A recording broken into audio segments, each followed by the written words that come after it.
Good morning all of you. Class 10 सामाजिक विज्ञान,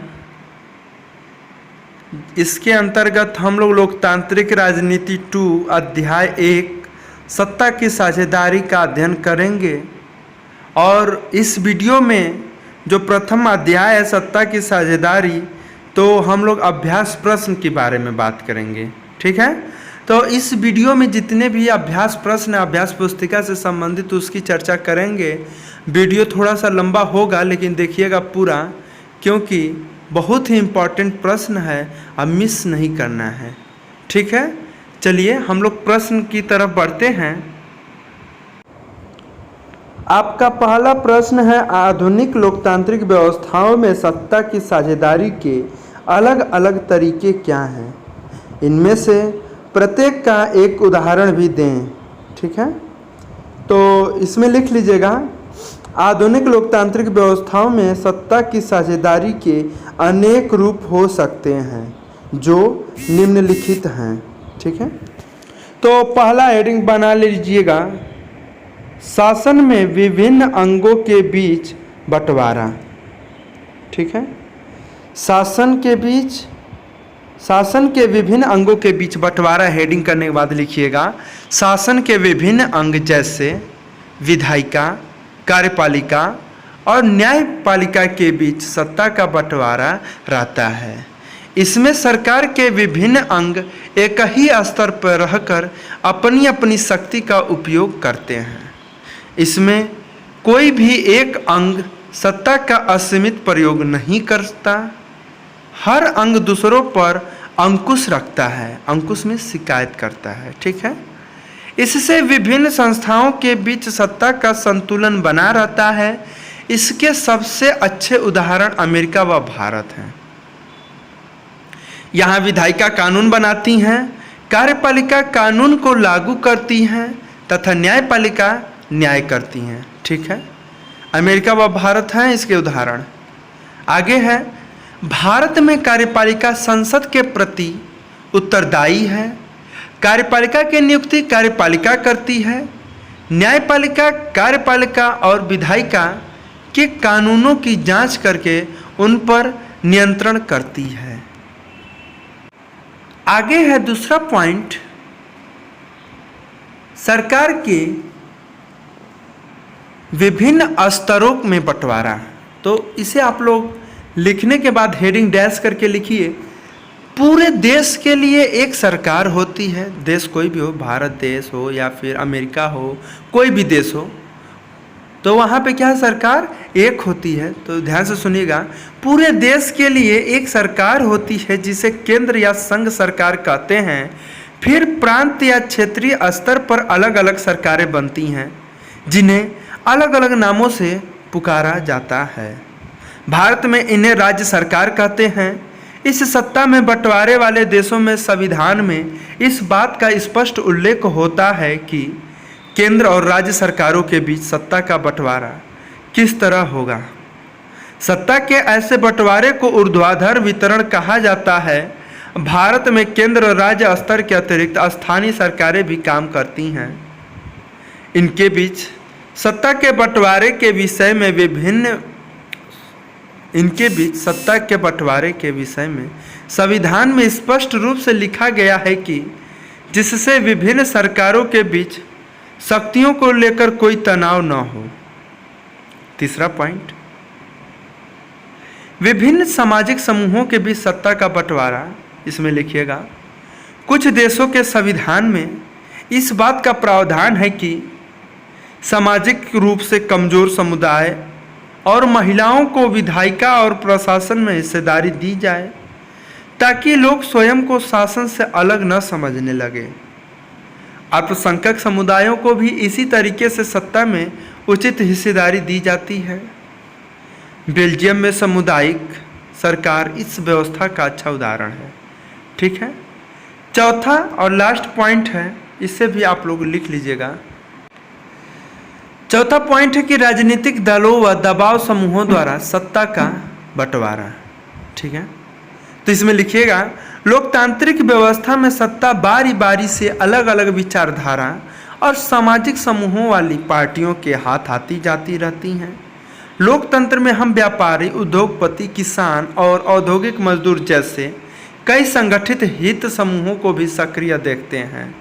सरकार की विभिन्न समितियों में सीधी भागीदारी करने या नीतियों पर अपने सदस्य वर्ग के लाभ के लिए दबाव बनाकर ये समूह भी सत्ता में भागीदारी करते हैं। अमेरिका इसका अच्छा उदाहरण है। वहाँ 2 राजनीतिक दल प्रमुख हैं जो चुनाव लड़कर सत्ता प्राप्त करना चाहते हैं तथा दबाव समूह चुनावों के समय चुनाव जीतने के बाद राजनीतिक दलों की आर्थिक मदद करके सार्वजनिक नीतियों को प्रभावित करके सत्ता में भागीदारी निभाते हैं। ठीक है, पहले प्रश्न का आंसर समाप्त होता है। अब हम लोग नेक्स्ट प्रश्न जो दूसरा है उसका आंसर हम लोग करेंगे। दूसरा प्रश्न है, बहुत ही आसान है, बहुत ही अच्छा प्रश्न है, बहुत ही सुंदर प्रश्न है। भारतीय संदर्भ में सत्ता की हिस्सेदारी का एक उदाहरण देते हुए इसका युक्तिपरक और नैतिकपरक कारण बताइए। आपको सिर्फ छोटा ही सा प्रश्न है, अगर इसको लिखना चाहें तो बढ़ा चढ़ा कर भी लिख सकते हैं, लेकिन आपको संक्षेप में लिखना है इसलिए छोटा से छोटा लिखने का प्रयास करेंगे और अच्छा लिखने का प्रयास करेंगे। तो लिखिएगा, भारत में सत्ता का बंटवारा सरकार के विभिन्न स्तरों के बीच हुआ है, जैसे केंद्र सरकार, राज्य सरकार और स्थानीय सरकार। ठीक है, केंद्र सरकार, राज्य सरकार और स्थानीय सरकार, इससे पहले वाले प्रश्न में भी हम लोग चर्चा कर चुके हैं। तो पहला है आपका युक्तिपरक कारण। हम पहला कारण जानते हैं। युक्तिपरक कारण क्या है? भारत एक घनी आबादी वाला देश है। सही बात है, भारत एक घनी आबादी वाला देश है। पूरे देश के लिए एक ही सरकार के द्वारा कानून बनाना, शांति तथा व्यवस्था बनाना संभव नहीं है। इसलिए सरकार को विभिन्न स्तरों में बांट दिया गया है और उनके बीच कार्यों का बंटवारा संविधान में लिखित रूप से कर दिया गया है, जिससे ये सरकारें बिना झगड़े देश के लोगों को या देश के लोगों के हितों को ध्यान में रखकर शासन कर सके। ठीक है, कोई भी सरकार हो मनमानी नहीं कर सकती है, क्योंकि संविधान में लिखा गया है किसको कितनी सुविधा देना है। ठीक है, आगे है नैतिक कारण। नैतिक कारण में हम लोग पढ़ेंगे, लिखेंगे कि लोकतंत्रीय देश में सत्ता का बंटवारा जरूरी है। बिल्कुल जरूरी है, ठीक है ना। लोकतांत्रिक देश में सत्ता का बंटवारा जरूरी है। यदि एक ही प्रकार की सरकार होगी तो वह निरंकुश होगी। यदि एक ही प्रकार की सरकार होगी तो वह निरंकुश होगी और ज़्यादा से ज़्यादा लोगों की भागीदारी शासन में नहीं हो पाएगी, जो कि लोकतंत्र के लिए जरूरी है। इसलिए भारत में विभिन्न स्तरों पर सरकारों का वर्गीकरण कर दिया जाए। निरंकुश शासन का यानी कि मतलब जानते हैं, अगर एक ही राजा है या एक ही प्रधानमंत्री है या एक ही मुख्यमंत्री बार बार किसी देश या किसी राज्य में बनते रहेंगे तो क्या है, वहाँ की जनता जो है उनसे प्रताड़ित होगी। एक ही सरकार बार बार रहेगी तो एक एक नियम बनाएगी जो अपने जनता पे फॉलो करेगी। ठीक है, तो इसलिए एक ही सरकार बार बार रहेगी तो वह कौन सी सरकार? निरंकुश सरकार हो जाएगी। ठीक है, आगे हम लोग देखते हैं नेक्स्ट थर्ड क्वेश्चन।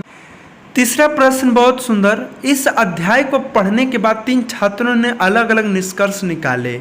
आप इनमें से किससे सहमत हैं और क्यों? अपना जवाब करीब 50 शब्दों में दें।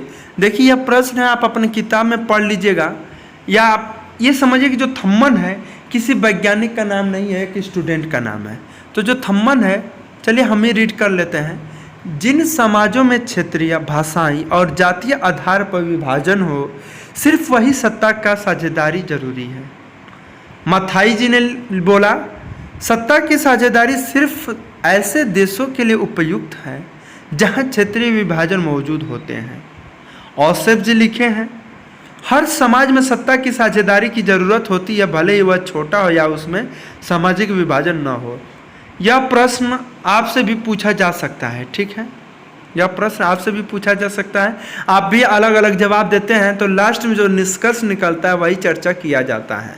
तो देखिए निष्कर्ष क्या निकला है, उसमें आप लोग अपनी राय देंगे। इसे छात्र स्वयं कर सकते हैं, यहाँ पे भी हम करने का प्रयास किए हैं। तो यहाँ पे उत्तर है कि हम औसेफ से निष्कर्ष से सहमत हैं कि हर समाज में सत्ता की साझेदारी की जरूरत होती है, भले ही वह छोटा हो या उसमें सामाजिक विभाजन न हो, क्योंकि सत्ता का बंटवारा लोकतांत्रिक व्यवस्थाओं के लिए ठीक है। सत्ता की साझेदारी वास्तव में लोकतंत्र की आत्मा है। लोकतंत्र का मतलब ही होता है जो लोग इस शासन व्यवस्था के अंतर्गत हैं उनके भी सत्ता को बांटा जाए, और ये लोग इसी ढर्रे में हैं, यानी कि उसी लाइन में बने हुए हैं, ठीक है, उसको बांटना भी चाहिए। वैध सरकार वही है जिसमें अपनी भागीदारी के माध्यम से जुड़े सभी समूह शासन व्यवस्था से जुड़ते हैं, ठीक है। अब नेक्स्ट प्रश्न की बात करते हैं। प्रश्न संख्या 4, बेल्जियम में ब्रुसेल्स के निकट स्थित शहर मर्चटेम में मेयर ने अपनी यहाँ के स्कूलों में फ्रेंच बोलने पर लगी रोक को सही बताया। उन्होंने कहा कि इससे डच भाषा न बोलने वाले लोगों को फ्लेमिश शहर के लोगों से जुड़ने में मदद मिलेगी। क्या आपको लगता है कि अब फैसला बेल्जियम की सत्ता की साझेदारी की व्यवस्था की मूल भावना से मेल खाता है? अपना जवाब करीब 50 शब्दों में लिखें, ठीक है। ये भी आप चाहें तो अपने शब्दों में बहुत ही बखूबी लिख सकते हैं, ठीक है, बढ़ा चढ़ाकर लिख सकते हैं। तो देखिए यहाँ पे लिखा गया है उत्तर में, स्कूलों में फ्रेंच बोलने पर लगी रोक को सही बताना बेल्जियम की सत्ता की साझेदारी की व्यवस्था की मूल भावना के खिलाफ है। बिल्कुल भाई, खिलाफ तो है ही। बेल्जियम में जो व्यवस्था अपनाई गई उसमें सभी भाषाओं के लोगों को समान अधिकार दिए गए थे, इसलिए स्कूलों में फ्रेंच बोलने पर रोक लगाना सही नहीं है, क्योंकि ऐसा करने से फ्रेंच भाषी लोगों की भावना का हनन होता है। आप कोई भी भाषा बोलते हैं, अगर कोई भी दबाव पूर्वक अगर आपसे कोई भाषा बुलवाया जाएगा तो आपकी भावनाओं पे ठेस होगा, हनन होगा, वहाँ पे हत्या हो जाएगी आपकी भाषाओं पे। आप भोजपुरी बोलते हैं, किसी आप सनबीम या किसी अन्य बड़े स्कूल या ट्यूटोरियल्स में पढ़ेंगे तो वहाँ पे आपको दबाव बनाया जाता है कि नहीं आपको इंग्लिश बोलना ही बोलना है, तो वहाँ पे भी आपकी भाषा का क्या होता है, हनन होता है। इसी प्रकार आप भारत के निवासी हैं, किसी अन्य कंट्री में जाते हैं, वहाँ पे भी अगर आपको दबाव बनाया जाए कि नहीं आपको यही भाषा बोलना है, हमारी कंट्री की ही भाषा बोलना है, तो वहाँ पे भी आपका हनन होगा, ठीक है। इस प्रकार हम लोग अगला प्रश्न देखेंगे। अगला प्रश्न है 5, नीचे दिए गए उदाहरण को गौर से पढ़ें और इसमें सत्ता की साझेदारी के जो युक्तिपरक कारण बताए गए हैं उनमें से किसी एक का चुनाव करें। महात्मा गांधी के सपनों को साकार करने और संविधान निर्माताओं की उम्मीदों को पूरा करने के लिए हमें पंचायतों को अधिकार देने की ज़रूरत है। पंचायती राज ही वास्तविक लोकतंत्र की स्थापना करता है। यह सत्ता के उन लोगों के हाथों में सौंपता है जिनके हाथों में इसे होना चाहिए। भ्रष्टाचार को कम करने और प्रशासनिक कुशलता को बढ़ाने का एक उपाय पंचायतों को अधिकार देना भी है। जब विकास की योजनाओं को बनाने और लागू करने में लोगों की भागीदारी होगी तो इनमें या इन योजनाओं पर उनका नियंत्रण बढ़ेगा। इससे भ्रष्ट बिचौलियों को खत्म किया जा सकेगा। इस प्रकार पंचायती राज लोकतंत्र की नींव को मजबूत करेगा। यह एक पंक्ति है, इसी का आंसर आपको बताना है कि युक्ति पर कारण ही आपको बताना है, ठीक है। इसमें एक चुनाव करना है, वही लिखना है। तो आप लिख लीजिएगा, आंसर करके लिखिए। इस उदाहरण में बताया गया है कि पंचायतों के स्तर पर सत्ता को बंटवारा जरूरी है, क्योंकि इससे भ्रष्टाचार कम होगा तथा प्रशासनिक कुशलता बढ़ेगी। पंचायतों के अधीन जब आम लोग स्वयं अपने लिए विकास की योजनाएं बनाएंगे और उन्हें लागू करेंगे तो भ्रष्ट बिचौलियों को समाप्त किया जा सकता है। जब स्थानीय लोग स्वयं योजनाएं बनाएंगे तो उनकी समस्याओं का समाधान शीघ्र होगा, क्योंकि किसी स्थान विशेष समस्याएं वहां के लोगों भली भांति समझते हैं। इस प्रकार विकास करने के लिए जरूरी है कि पंचायतों को अधिकार सौंपे जाएं, जिससे लोकतंत्र की नींव मजबूत हो, ठीक है। बिल्कुल सही बात है। अगर मान लीजिए आप किसी ग्रामीण क्षेत्र में या शहरी में हैं तो एक न्याय पंचायत होता है, ग्राम पंचायत होता है, शहरों में नगर पालिका होती है।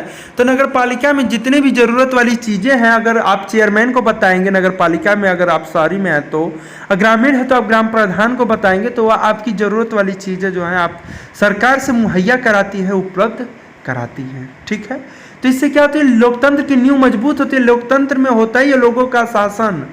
लोकतंत्र में क्या होता है, लोगों का शासन ही तो होता है। लोकतंत्र उसे ही कहते हैं, लोगों के लिए लोगों का शासन। ठीक है, आगे हम लोग बात करेंगे। प्रश्न संख्या 6। प्रश्न संख्या 6 में क्या है कि सत्ता के बंटवारे के पक्ष और विपक्ष में कई तरह के तर्क दिए जाते हैं। इनमें से जो तर्क सत्ता के बंटवारे के पक्ष में है उनकी पहचान करें और नीचे दिए गए कोड से अपने उत्तर का चुनाव करें। सत्ता की साझेदारी, इसमें देखिए 4 दिए गए हैं, इसमें से आपको 5, 6 जितने भी दिए गए हैं इसी में से आपको कोड दिया गया है जिसमें आपको चुनाव करना है, क्या सही है क्या गलत। पहला है क, विभिन्न समुदायों के बीच टकराव को कम करती है। दूसरा है पक्षपात का अंदेशा कम करती है। तीसरा है निर्णय लेने की प्रक्रिया को अटका देती है। चौथा है विविधताओं को अपने में समेट लेती है। पांचवा अस्थिरता और आपसी फूट को बढ़ाती है। छठा सत्ता में लोगों की भागीदारी बढ़ाती है। सातवां है देश की एकता को कमजोर करती है। तो इसमें जो राइट आंसर होता है, राइट आंसर देखिए एक कूट बनाया गया है, आप यहाँ पे देख सकते हैं सारे गामा करके, और यहाँ पे जो राइट आंसर है आपको बताना है कि सा सही है, रे सही है, गा सही है, मा सही है। तो इसमें जो है आपका सा पहला विकल्प सही हो जाता है। पहला विकल्प जो है आपका सा, क, ख, ग, क, ख, घ, च, यही आपका सही हो जाता है। आप यहाँ पे ट्रिक कर सकते हैं अपनी अभ्यास पुस्तिका पर या अपने नोट्स पे इसे लिख सकते हैं। चलिए हम लोग नेक्स्ट प्रश्न पे बात करते हैं। प्रश्न संख्या 7 है बेल्जियम और श्रीलंका की सत्ता में साझेदारी की व्यवस्था के बारे में निम्नलिखित बयानों पर विचार करें। पहला है बेल्जियम में डच भाषी बहुसंख्यकों ने फ्रेंच भाषी अल्पसंख्यकों पर अपना प्रभुत्व जमाने का प्रयास किया। दूसरा, सरकार की नीतियों ने सिंहली भाषी बहुसंख्यकों का प्रभुत्व बनाए रखने का प्रयास किया। तीसरा, अपनी संस्कृति और भाषा को बचाने तथा शिक्षा तथा रोजगार में समानता के अवसर के लिए श्रीलंका के तमिलों ने सत्ता को संघीय ढांचे पर बांटने की मांग की। चौथा है बेल्जियम में एकात्मक सरकार की जगह संघीय शासन व्यवस्था लाकर मुल्क को भाषा के आधार पर लूटने से बचा लिया। मुल्क क्या होता है, देश, मुल्क मीन्स देश। ठीक है, ऊपर दिए गए बयानों में से कौन से सही हैं, सा, रे, गा, मा। इसमें भी देखिए 4 विकल्प है, चारों में से कौन सा सही है उसे बताना है। राइट आंसर हो जाता है मा, यानी कि तीसरा विकल्प है ग और घ। ग और घ क्या है, ग में देखिएगा, ग में है अपनी संस्कृति और भाषा को बचाने तथा शिक्षा तथा रोजगार में समानता के अवसर के लिए श्रीलंका में तमिलों ने सत्ता को संघीय ढांचे पर बांटने की मांग की। और घ है बेल्जियम में एकात्मक सरकार, एकात्मक जिसका एक मत होता ना शाही की तरह होता है, बेल्जियम में एकात्मक सरकार की जगह संघीय शासन व्यवस्था लाकर मुल्क को भाषा के आधार पर टूटने से बचा लिया गया। ठीक है, इसे आप लोग नोट कर लीजिएगा। अब बात करते हैं, देखिए ख छूट गया है, ख भी है माँ वाला। ठीक है, 3 विकल्प सही है, चौथा वाला, पहला वाला गलत है। ठीक है, चलिए अब हम लोग नेक्स्ट प्रश्न की बात करते हैं। नेक्स्ट प्रश्न है 8वां, सूची फर्स्ट सत्ता के बंटवारे के स्वरूप और सूची सेकंड शासन के स्वरूप में मेल कराएं और नीचे दिए गए कोड का प्रयोग करते हुए सही जवाब दें। सूची 1, सूची 2 आप लोग पढ़ लीजिएगा और इसका राइट आंसर ये यहाँ पे देखिए, यहाँ पे दिया गया है सारे गामा। राइट आंसर जो होता है गा, पहला, दूसरा, तीसरा, चौथा, यानी कि गा जो है आप देख सकते हैं कौन सा सही है। पहला का ख सही है, दूसरे का घ हो जाएगा, चौथे का आपका ग हो जाएगा। कैसे मिलान करना है उसकी बात हम लोग कर लेते हैं। देखिए पहले का क्या करना है, ख लगाना है, पहले का यहाँ से कर दीजिएगा ख, उसके बाद यहाँ पे हम कलर चेंज करते हैं, ग्रीन ले लेते हैं, उसके बाद ख, दूसरे का क्या हो जाएगा घ, दूसरे का आपका सीधा नीचे की तरफ आ जाएगा घ। उसके बाद तीसरा का हो जाएगा क, तीसरा का होता है क, यहाँ पे भी हम कलर चेंज कर लेते हैं। तीसरा का हो जाता है क, यहाँ पे क हो गया। और चौथे का किसी से नहीं पूछना है आपका, यह गठबंधन सरकार हो जाएगी। यहाँ पे भी हम कलर चेंज कर लेते हैं। आप क्या कीजिएगा, इसको स्क्रीनशॉट ले लीजिएगा, ठीक है। चौथे का चौथे का ग हो जाता है, इसे आप लोग स्क्रीनशॉट ले लीजिए। यह आपका प्रश्न संख्या 8वें का आंसर है, ठीक है। प्रश्न संख्या 9 देखेंगे कि सत्ता की साझेदारी के बारे में निम्नलिखित 2 बयानों पर गौर करें और नीचे दिए गए कोड के आधार पर जवाब दें, ठीक है। आपका परीक्षा में इसी तरह से प्रश्न पूछा जाएगा, ज़्यादा घबराने की जरूरत नहीं है, बहुत ही आसान आता है। हालांकि ये तो आपके अभ्यास पुस्तिका से है, तो इसको तो लिखना और याद करना तो अनिवार्य है। इसी के साथ ही साथ जब हम लोग अगला लेसन बनाएंगे, अगला वीडियो बनाएंगे, तो उसमें बहुत ही इम्पॉर्टेंट प्रश्न की चर्चा करेंगे, ठीक है। तो पहला है, इसमें आपका पहला अ है, सत्ता की साझेदारी लोकतंत्र के लिए लाभकर है।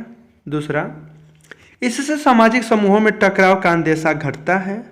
इन दोनों में से कौन सा गलत है, यही आपको बताना है, कौन सही है और कौन गलत है। अ सही है लेकिन ब गलत है, अ और ब दोनों सही है, अ और ब दोनों गलत है, अ गलत है लेकिन ब सही है। तो जो राइट आंसर है ख हो जाता है, अ और ब दोनों सही है, ठीक है। राइट आंसर आप लोग अ और ब दोनों सही है। चलिए, इस वीडियो में आपका अभ्यास प्रश्न समाप्त होता है और हम लोग नेक्स्ट वीडियो में नेक्स्ट लेसन पे बात करेंगे। और इस वीडियो को ज़्यादा से ज़्यादा अपने दोस्तों साथियों तक पहुंचाइए, और जो भी समस्या होती है आप लोग कमेंट करके पूछिए, ठीक है। बहुत बहुत धन्यवाद।